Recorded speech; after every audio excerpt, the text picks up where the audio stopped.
This 4Runner is $54,000 here at CarMax. You want to see how much a pre-repo cost at CarMax? CarMax right now with their inventory is trying to catch a falling knife. All right, so you think you want this 4Runner right here? Well, you can pay 22.9% interest and pay $1,387 a month. Oh, but you more of a truck guy. So on this truck, you can pay 22% interest and $1,300 a month. So today I'm here at CarMax because they have a lot full of vehicles that the values are absolutely getting hammered. All right, we gotta check this. This is a Toyota Land Cruiser. Crazy, but just make it, it's a 2021. Right now in the comments, make a guess before I go over here and check the price. I'll wait. And we come here to CarMax and they have the IKEA toaster here. This is the European version. So for the plug, when you plug it into your wall, you need the European outlet, not the American one. Instead of toast, it makes croissants. All right, so this 2021 Land Cruiser it's got 70,000 miles on it. 70,000 miles on this thing. $73,000. That's $1,000 for every mile that's on this thing. That's absolutely crazy. Maybe you want to spend a little bit less money on a brand that's going down in value. This nice cheap, you're going to end up paying, if you have just fair credit, 17.95% interest, and you're going to have a $957 month payment here at CarMax. All right, and this Ram 1500 is a 2020 1500 Bighorn. It's got 36,000 miles. It's four-wheel drive, but they are still trying to get $33,998 out of it. And this is not a V8. This is a six-cylinder truck, and it's still $34,000. And check this out. This is a 2020 Ram 1500, and I just saw some brand new 2022s at a Stellantis dealership. Yes, you can still find brand new 2022s sitting around. They can't sell them, and they had $17,000 discount on those Rams. So that brand new truck is a very similar price to something that you can buy here at CarMax that's used and a couple years older than what it is. And here we go, the Ford Mavericks that Ford can't seem to keep on their lots. CarMax, they've always got one, or in this case, two. All right, so this first one is a 2023 Ford Maverick. It's only got 5,000 miles on it. The price at CarMax is $30,998. And they actually don't have a price on this other one. All right, so I want to check one of these pre-repos out to see how much they're trying to get for here at CarMax. This is a 2022 Dodge Charger Scat Pack wide body. It's got 50,000 miles on it. It's $46,998. It's got 50,000 miles on it. It's $47,000. So here's what's interesting about these Mavericks that are sitting at these CarMax lots. So this is an XL. This is like the lowest version that you can get of that Maverick. If you go buy a 2024 brand new one that's sitting on a Ford dealership lot, it's hard to find them, but they are out there. They're like $28,000, $29,000. So this one that's used, it's got 5,000 miles on it, but this one's more expensive on this CarMax lot than you can buy a brand new one for at a Ford dealership. And CarMax is absolutely susceptible to things that are happening in the market that they can't control, like Jeeps not selling. So then manufacturers have to tank their prices. That's going to hit CarMax really, really hard. All right, and I always like to find the cheapest thing here at CarMax that you can buy, and this is it right here. It's a 2015 Hyundai Accent GLS. It's got 94,000 miles, and they still want $11,998. So here's the problem with CarMax right now. They have all this inventory, all these cars sitting on all their lots across the country. The prices are very volatile right now. We're seeing a plunge in wholesale values. We're seeing used car values go down in a big clip. We're seeing new cars going down in price right now. And what's that hitting? That's hitting every single one of these cars here at CarMax. When used car prices go down, their inventory, their assets, they go down in value. And what is CarMax just loaded with? Assets that are getting crushed right now. So I always want to check these 4Runners when I'm here at CarMax. This one looks bad. This is a TRD Off-Road Premium. It's only got 1,000 miles on it. So let me tell you what happens generally in this. This is not come from a consumer. This is bought from a dealership. A dealership had too many 4Runners. They were trying to unload them, so they sent them to auction. That's where CarMax could have bought it from. CarMax could have actually bought it direct from a Toyota dealership if they have the right kind of hookups. And they'll end up buying it wholesale from them. If the Toyota dealership needs to make numbers, they know an easy place where they can send a 4Runner, and that's here at CarMax. So that's where they got it from. It's not like a customer bought it from a Toyota dealership and then instantly had a regret or whatever and turned in. There might be that 0.0001% chance that that happens, but this is not how CarMax gets these newer cars. They're getting them directly from a Toyota dealership, either auction or actually wholesaling. So for CarMax to keep their lots full, they have to continuously buy inventory. And what they're really trying to do is, with the prices getting crushed as much as they are, they're basically catching a falling knife. And we can relate this back to, okay, if someone was buying houses in 2008 and 2009, because we know car prices are getting crushed right now. So as they're going down, for CarMax to stay loaded, they have to continuously buy as prices are going down. Buy. So they have to stay ahead of the market. They're going to have to offer consumers way less money than market values right now for their cars if they want to stay ahead of trend. The problem is, if they're not getting a competitive price from CarMax versus another dealer, then why would they sell their car to CarMax? So this puts CarMax in a very difficult position where if they want to buy cars, then they're going to have to pay up, even though that they know that the car values are going to be less 6 months from now than what they are right now. And they're also going to have to know what they can get out of these cars on the back end. And that's a very tough place to be in right now if you're CarMax. All right, and usually this is where they keep the EVs, at least when I've been to the store before, and they would have quite a few Teslas, but they don't have any this time. And I think it's an element of them probably not wanting to have any in the stock, because what's happening is your Model 3s, they're absolutely getting hammered, especially on the used car side. Think about Hertz. Hertz just dumped a ton of Model 3s into the used car system, and that is making the price very volatile. It's making it drop very, very fast.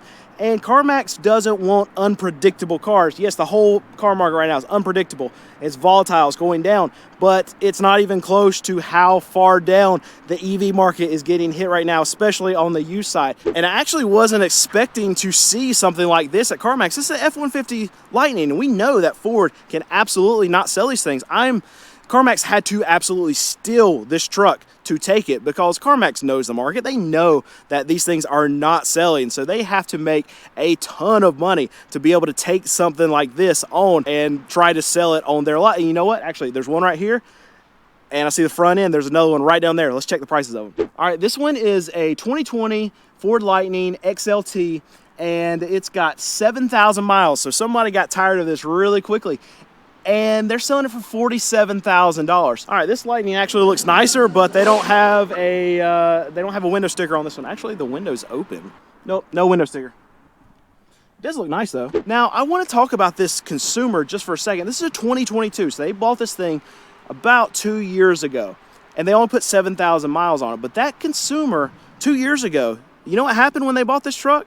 They didn't just pay MSRP for this truck. They also paid a dealer market adjustment, because all of these Ford Lightnings, they had markups on them 2 years ago. So that consumer probably paid $70,000, $80,000, $90,000, maybe even $100,000 for this truck whenever they purchased it. So that means they probably only offered that customer, because you know CarMax doesn't want that truck sitting here on their lot. They probably only offered that customer probably like $35,000 for that truck. Imagine how much money that consumer just in a year and a half, 2 years, lost on that truck. But I did find one. Here's a Model Y, and I'm going to show you why CarMax doesn't want to be in this space.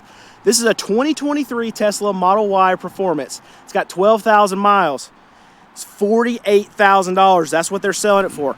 I have been looking at the Tesla market lately, the used side of the Tesla market. That is not a good price. You can find them for way cheaper than that. So this is not a space that CarMax wants to be in, and that's a prime example. If they've got to buy them to where they have to sell them for that kind of money, no one's ever going to buy it for that. I think it's a good decision for CarMax to be leaning away from a lot of these EVs, and it's probably going to benefit them in the long run to not really put a lot of eggs in that basket, especially when the basket's getting dumped over and all the eggs are breaking. So usually when we come here, we find quite a few RAV4s. The problem is, right now, Toyota is having a hard time getting RAV4s to their dealers, and then as soon as they're getting them, they're selling them.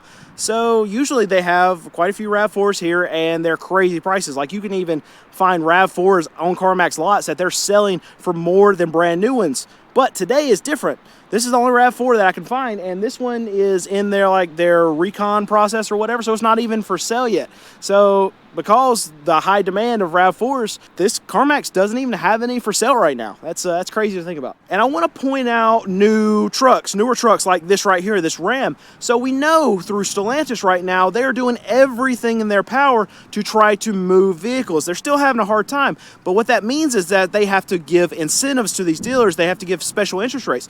These dealerships have to lower their prices on these trucks. So what's that doing? That is actually crushing the values of the newer Stellantis trucks, and it's crushing the values of the 1 to 2 year old Ram 1500s, the 2500s, all of these trucks. The values are absolutely getting hammered because what's coming out of the manufacturer, because the price drops from these dealerships. And when that happens, these used cars, they have to go down. The same models, they have to go down in price, or it makes no sense for a customer to come buy this one at this lot than to go buy a brand new one, unless they make it to where it's more affordable to buy one of these Ram trucks from CarMax versus going to a new Stellantis dealer and buying one of those. So here's probably the biggest problem for CarMax right now is that, okay, yeah, they're getting hit on all these values of these cars going down, but two, they have loans on cars from a year, 2 years ago. And all of those values have gotten crushed too, even more so because they're in consumer hands, and consumers don't take care of their cars, so their values are getting crushed more just by non-maintenance or things going wrong with the cars. They're not fixing them. We know that cars that get repossessed, if people stop making their payments, things go wrong with the cars, people do not fix them. But CarMax holds the loans on a lot of these cars that have to get repossessed. And when they repo these cars, the cars that CarMax holds the loan on, they go get the car and they're worth a fraction of what these consumers got a loan on these cars for. And then CarMax then has to resell those cars. So CarMax is going to end up taking a massive haircut on a lot of these cars that they have to repossess in the foreseeable future just because values have gotten crushed so much. And speaking of repos, this is what they look like. All these sports cars, all these toys, these are the first things when the economy goes down that people probably couldn't afford, and they're going to be their extra cars, and these are the ones that they're going to stop making payments on. These are the ones that we see pop up at auctions, at repos most frequently. Your Camaros, your Chargers, your Challengers, your Mustangs, your toys. Your toys are the ones that get repoed fastest, and if you ever want to know what repos look like, well, they're usually bright red or bright blue, bright green. They're very bright. You can see them coming from a mile away. And this thing is bad too. One thing I really like about CarMax is you can get in the cars, actually sit in them, try them out, see what you like. It's a good thing about CarMax, but you're gonna pay for that. So I'm asked a lot, why would somebody come here and pay these elevated prices at CarMax when they go somewhere else and get something cheaper? Well, one, there's the ease of shopping here. Obviously, people don't like going to dealerships. They don't like dealing with the extra fees, not knowing exactly what you're going to pay, and then you have to talk to the scummy salesman. Yeah, people don't like that. That's one reason for people to go to CarMax. But another reason is because they're basically just a big buy here, pay here dealer. And what I mean by that is they hold a lot of their own loans. So people that would go to a Ford dealership, a Toyota dealership, or whatever, they might not be able to get a loan on a vehicle at that dealership because they're using more prime lending. But here at CarMax, they deal with a lot more subprime consumers than the average lending institution would. So a customer can come here that would not be approved somewhere else and be approved for a nice car, even if they potentially couldn't afford it. This is a good thing to get butts and seats, to get cars moved, but it's bad in a downtrending market. It's bad in a market where the economy is getting worse, because what we know from subprime consumers is they're the first ones that are going to go delinquent on their car loans. They're the first ones that are going to get their cars repoed. And when values are going down and when more repos are happening, when credit is tightening, that's a bad space to be in. So that's going to be a struggle, a headwind for CarMax going forward. Crazy high price that CarMax is asking for the car, and there's somebody walking up on me, so we're gonna cut this one. And CarMax doesn't. Instead of toast, it makes croissants. That's not funny. It might be funny. That's kind of fun. I think it's funny. That's very funny.